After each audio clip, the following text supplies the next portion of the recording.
If you think you've seen a place that sells tools, maybe you've been to Lowe's or Home Depot or Sears or Ace Hardware, you have not seen tools in the numbers that you'll see them today. We're in Beaver Falls at the Hamilton Tool and Supply Company, where they have literally millions of tools for sale, new and used. So let's step inside and find out about this amazing company in western Pennsylvania. We're in the middle of it right here.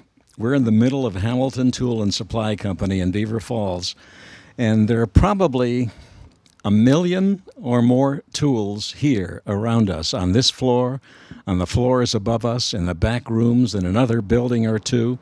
And Fred Hamilton is the owner of this very, very unique operation in Beaver Falls. Fred, how many tools do you have here? Somewhere over a million. Yeah, somewhere over a million. Do you know exactly where everything is? No, no, I don't. I have to confess. I used to. And one time, one screw came loose, and that was it. I lost track. Yeah. My brother Phil probably knows where most everything is, but not everything. You've been in this business 30 years or more, and I know that you're a tool guy. Have you always liked tools? Have you always worked with tools all your life? Yes. I've been a tool nut since I was a young child. My Uncle Howard Hamilton was a contractor, and he taught me how to do a lot of work. I helped maintain the family home when I was just a young child. I loved tools all my life.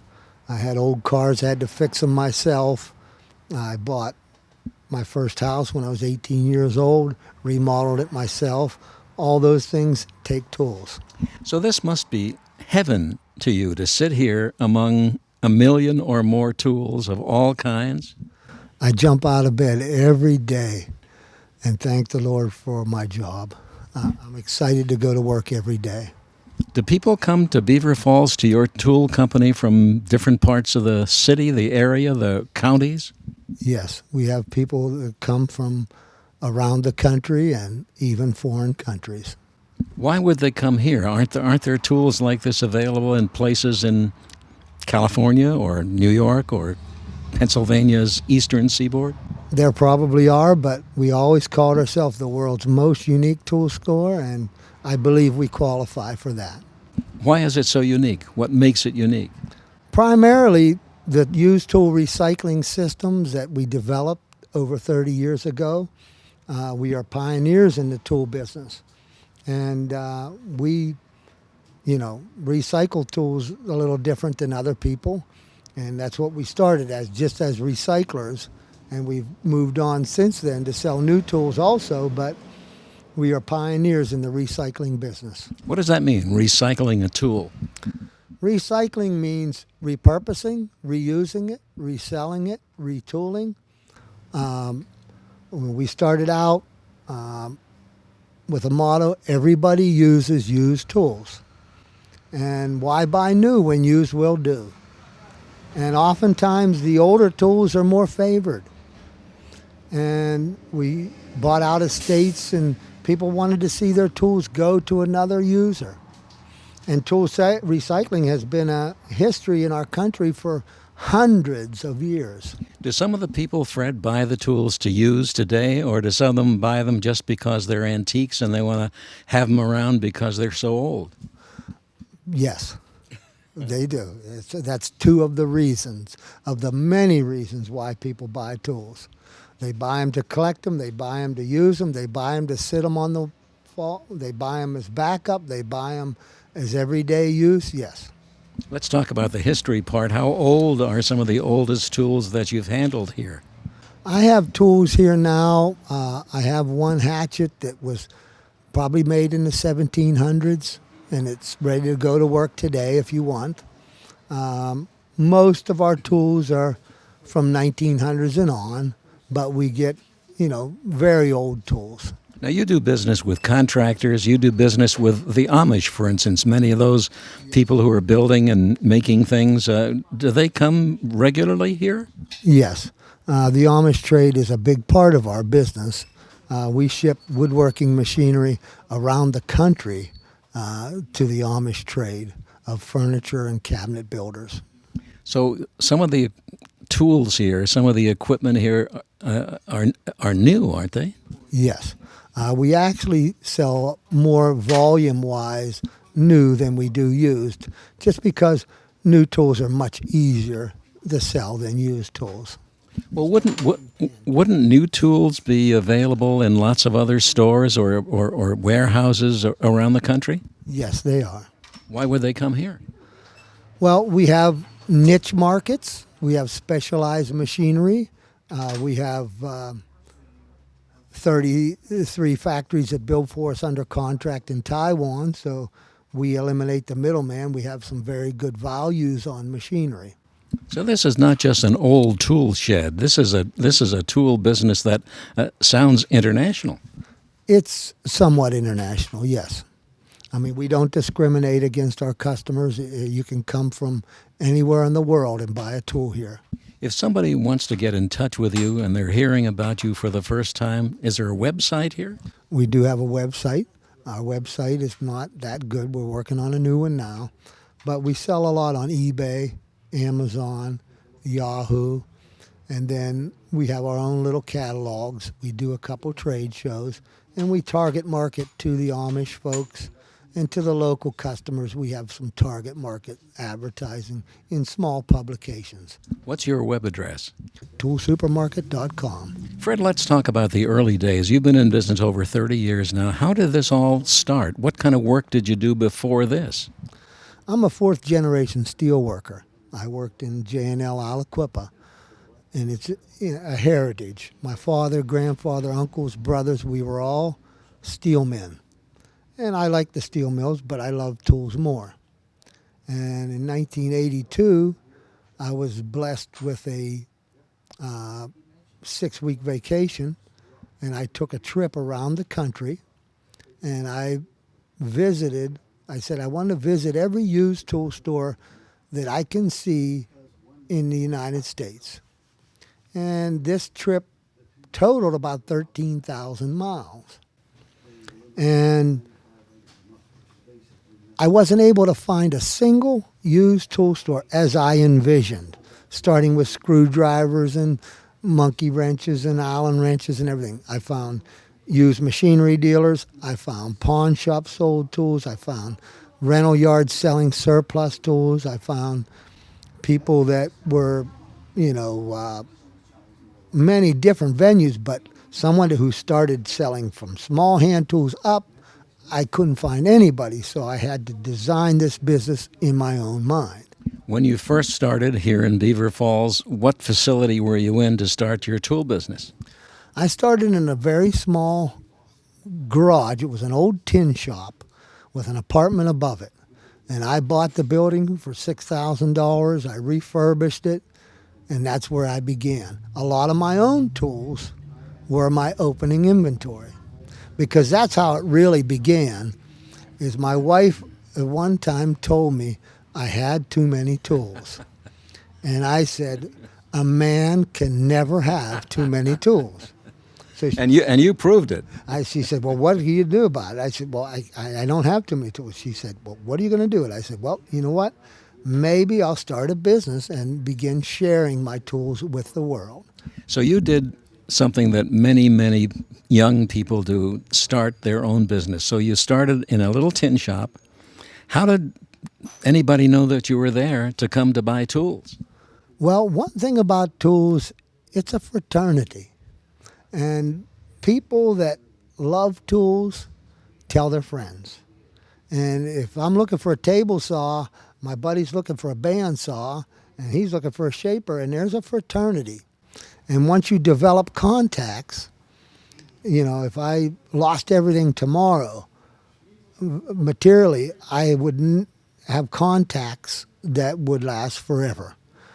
People that I've dealt with for many years, they come back over and over again. And I did small advertising, but, most of my business, a lot of it comes from referrals. And it was unique. People used to call me. I've checked everywhere in the country. You're my last resort.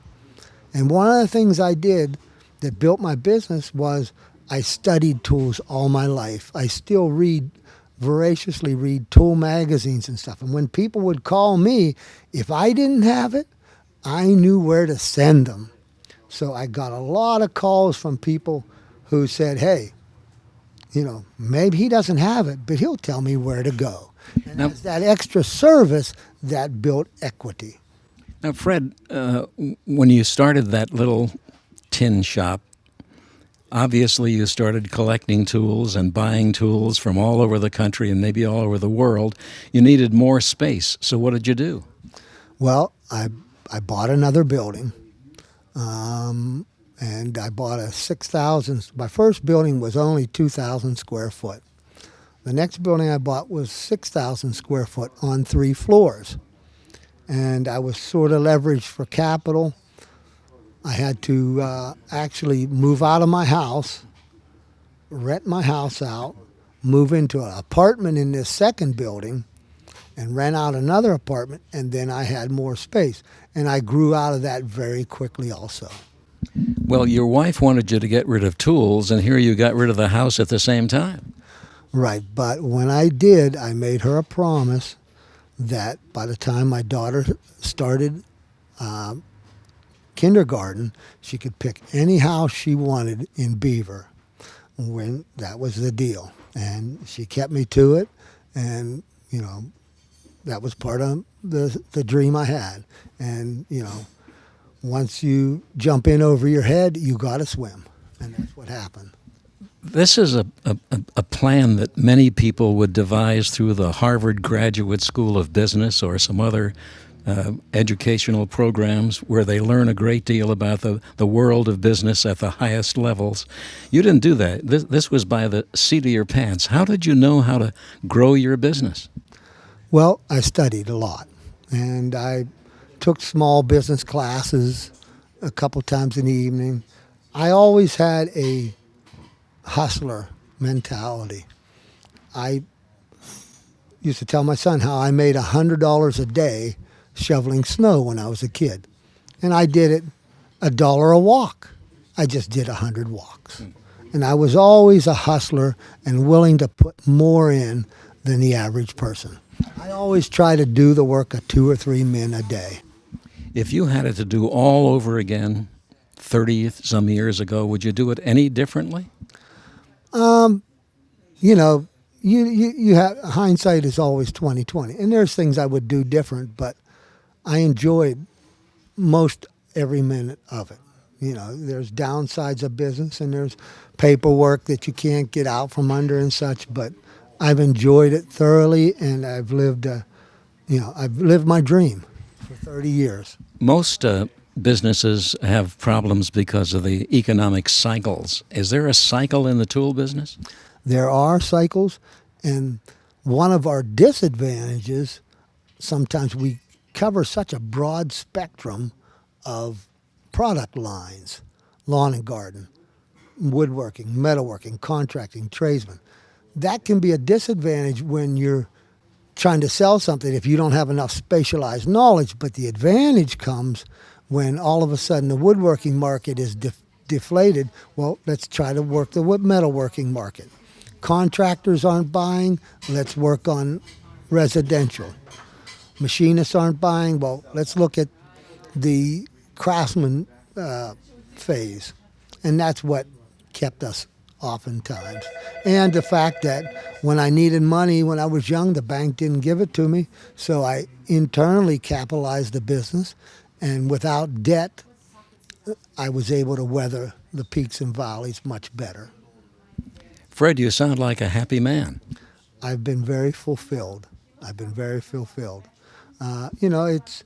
It's a mission in life of tools, and it's a very, useful job. When you see some of the work some of my customers build, the craftsmen, I feel very privileged to sell them tools. I have some world craftsmen that use my tools, and I love manufacturing processes and helping people invent tools. I have inventors that have called on me, and I've helped them with their inventions and such. That's part of my love of tools.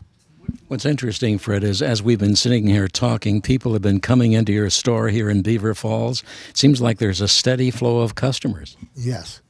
And they come and go, and like I say, we do the mail order, we do the local sales, we do the international. I mean, it's all part of the package.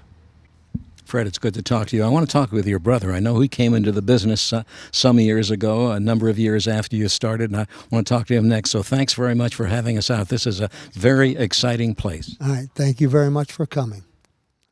Fred's brother, Phil. Now, you just got into the business long after it started. What were you doing before that? Well, I actually had gotten out of the Navy. I was in the Navy during the Gulf War, actually, and I got out of the Navy in December of 1991, and that's when I came on board in the business about as soon as I got out. So, while you were in the Navy, had you planned all along to come into the family business? Not necessarily. I didn't know exactly what would open up, and I had a couple of things in mind that I thought about doing, but the door opened for me to come into the business. I had actually done some work for Fred before I went in the Navy. When he was setting up the business, I'd helped him haul some things in and do some setup of the business. And then also I had worked for my other brother before, who had a landscaping business. So I've worked for my family for quite a while. Now, your brother said that he does a lot of things from the seat of his pants. Now, you're a computer guy, so did you bring some new ideas into the business? Definitely, we have our differences of opinion, and sometimes it's a good thing, and sometimes it can be a little bit hard. There are those things that we view in certain ways. I have my ideas as to a vision for the business, and sometimes that doesn't exactly match Fred's. I can remember a couple of times when I actually surprised him by doing a few things that I wasn't necessarily cleared to do, and it ended up in the long run over time being a blessing. So I think that that's probably a good thing. We're able to work off of each other sometimes because we see from a different perspective, and that's, we don't always see everything eye to eye, and that is definitely an advantage for us. Phil, when you were in the Navy and you saw your brother's business growth, were you surprised the extent of its growth? Yes, I was surprised at the extent of its growth. At first, it was a small business that was dealing more locally, but I always saw a potential that could be had, and I still see a potential that could be had of even more growth than what we've already achieved. And some of the things that we have brought on board, we've been pioneers in a website, although our website is very poor, and that's something we're hoping to be working upon very soon. We had a website before a lot of other companies. We started our first website in 1996, and we actually started selling online fairly early on sites like eBay and Amazon, and that's a growth market for us, definitely. Your brother said he loves tools. He's always loved tools. He's worked with tools, and he just feels at home being in this tool operation. Are you a tool guy, too? I am, but not to the degree that he was. Ever since he was a young man, he's been crazy about tools. And he was the gearhead of the family, always tearing cars apart and working on them and doing crazy stuff in our front yard that would sometimes drive my parents to distraction, with all the mess that he'd make. But he always has been the entrepreneurial type. I remember when he was younger, one time that he went out to Rogers Sale in Ohio and picked up a pop machine, and he was selling pop off of our porch when he was about 16 years old. So he's been an entrepreneurial type for quite a long time. So it didn't necessarily surprise me that he ended up in business. Business has been something that started with my dad. My dad was a door-to-door salesman who had his own businesses, plus teaching piano, so that's something that has been in the family. And we all inherited a bit of the salesman streak from my dad, I guess. I think one of the tricks in this kind of a business where I guess the millions of pieces of inventory, tools of every kind here in this building and other buildings, how do you know where things are when somebody comes in and wants something? We hope we do. Honestly, sometimes that's the problem that we have. We have so much that sometimes it's hard to remember it all. But between all of us, we do a pretty good job. And usually, if we aren't quite sure, people will be willing to let us check, and that's a good thing. And a lot of times when we check and dig, we end up finding something that we might have even forgotten about that's still here under one pile or another. I see some people in the building right now. When they come in here, do they have a specific idea of one or two items that they want, or do they wander around and find some things they never thought they needed? That happens both ways, really. We have some customers who come in with a specific list in mind. They'll bring their list of sockets, or they'll bring one specific tool. And one advantage that we've always had is with the broad market that we carry and the wide variety of tools that we have, we end up being able to sell them extra. They see another item and they think, oh, maybe I should go ahead and pick up a Sawzall blade or a blade for my table saw or something else while I'm here getting this socket. And we can sell to a broad variety of markets, and that's the advantage that we have in the inventory that we have. Basically, if you need a tool, we either have it or we can get it for you. You're the younger brother, and you're part of the future of this business. Do you see the business changing very much over the next 5 or 10 years? I would like to see it change. I would like to streamline some systems that we need to streamline in order to make the business more efficient.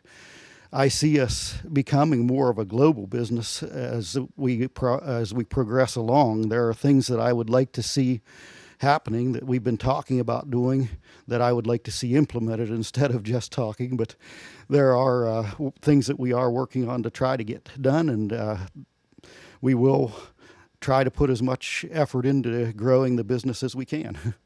Phil, it's good to talk to you. We want to talk to one of your customers now, but thanks for being with us and thanks for inviting us in. Okay, thank you for coming. We're upstairs on the second floor now, and Robert Joswiak, who's a customer here, is with us. Are you from around here? From Farm Belt, Pennsylvania. What brings you in? Well, I started coming here about 23 years ago, and I love tools. I'm a tool junkie, I guess you could say. And when I seen the place, I fell in love with it. I fell in love with the town, and I've been coming back ever since. Well, Fred sounds like he's the same kind of guy you are. He's a tool guy. He loves tools. Do you have a lot of tools at home? Well, I've been buying here almost every week for 23 years. So I've accumulated quite a bit of collection of tools. And, yeah, I got buildings full of equipment and tools. And there's always something new to look for. And, it's like a hobby. So I'm always searching for something I don't have or something unique or different. And I probably have multiples of everything, and I still continue to collect them. So, does somebody in your household object to your bringing so much stuff in there? Well, I try to keep it out of the wife's way, or keep it hidden in another building where she doesn't notice too much what I'm buying. But she's pretty understanding. She lets me buy what I want as long as I don't get too crazy. Do you buy the tools to use or just to have? Well, I buy them to use. I have rental properties that I use everything, wherever you can save $1. What's nice about Hamilton Tool is if you can buy something at a fraction of the cost, you can save a lot of money. And if you use the tools to make money, then you've got a winning combination. It works quite well. All right, you're from around here, so this is very convenient for you to come to this place right here, Hamilton Tools. If you lived 4 states away and you found out about Hamilton Tools, would you still come here? I would try to incorporate it into a little mini vacation or even a vacation, and it's worth. And when you do come, they're open late Thursday nights till 9:30, so you can spend actually 12 or 13 hours here, 40 rooms, and so you could really have a field day. And there's so much here, you can never see all of it in one day. So it really is an adventure, and there's very few places I know of that can match, what they have to offer here in the way of tools and equipment. And you never know what you're going to find. There was a bucket of cement downstairs I'm dickering on now. So wherever I can save $1, that's what I'm going to try and do. When you come in here, obviously there are other customers like you. You must meet some interesting people. That's just like downstairs this morning. There was a girl here from, her father was from Mongolia. Now that's a pretty far distance away. And she's living here now, and he's here on vacation. So, yeah, it's a wonderful place. I've been coming here 23 years, and I've met thousands of people. And and I'm a people person, so it's a perfect fit. When people come to a place to buy anything, they're looking for what they're looking for, and they're looking for the right price. Are the prices here competitive? The prices, now most stuff is used, but there is a lot of new stuff. You're not going to find it any cheaper. I can tell you that, because you're going to save at least 50% or more on whatever you buy here. Another thought is you don't know what you want or need until you see it. So that happens a lot too, you know. So I come in here just to see what he got new, because I'll stumble upon something, wait a minute, or maybe I just like it. Like the two pieces I have downstairs are two items that I like, even if they're just hanging on the wall. And I have thousands and thousands of tools myself. So, and you never can go wrong, because the value is always in the tool. If I decided to sell that tool, if I picked it up right, I can always turn it over and get my money back, or a little bit more, sometimes a little less, but it all averages out. What was one of the items you picked up today?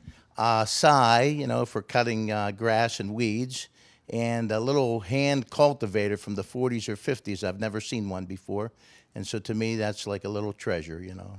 The scythe is maybe worth $100 or so if it was bought new. What did you pay for it? Yes, well, he had 15 on it, but I knocked him down $1 or $2. So he's, yeah, and he'll even work with you. So how can you beat something for $14, you know? You come in here a lot. The next time you come in, do you have any idea what you're going to buy? No, I never do, unless I'm looking for something. But the thing is, I never know what I'm going to need until I see it. And then all of a sudden, oh, I can utilize that. So then I buy it because the price is right, and I put it away. And then when I do need it in the future, I have my own inventory. As a customer here at Hamilton Tool and Supply Company in Beaver Falls, what would you tell folks who are watching us today why they might want to drop in and take a look? Well, the main reason is, like Fred always says, everybody needs tools, and everybody uses tools. It's good to talk to you. Thanks for coming in, and thanks for sharing your thoughts about Hamilton Tool and Supply. You're welcome, sir. Well, can you believe it? What you've seen so far is just the tip of the iceberg, because we couldn't show you all the millions of tools, but you've seen a very interesting location, an interesting operation here in Beaver Falls, Pennsylvania. I'm Larry Berg. We'll see you next time on Faces and Places.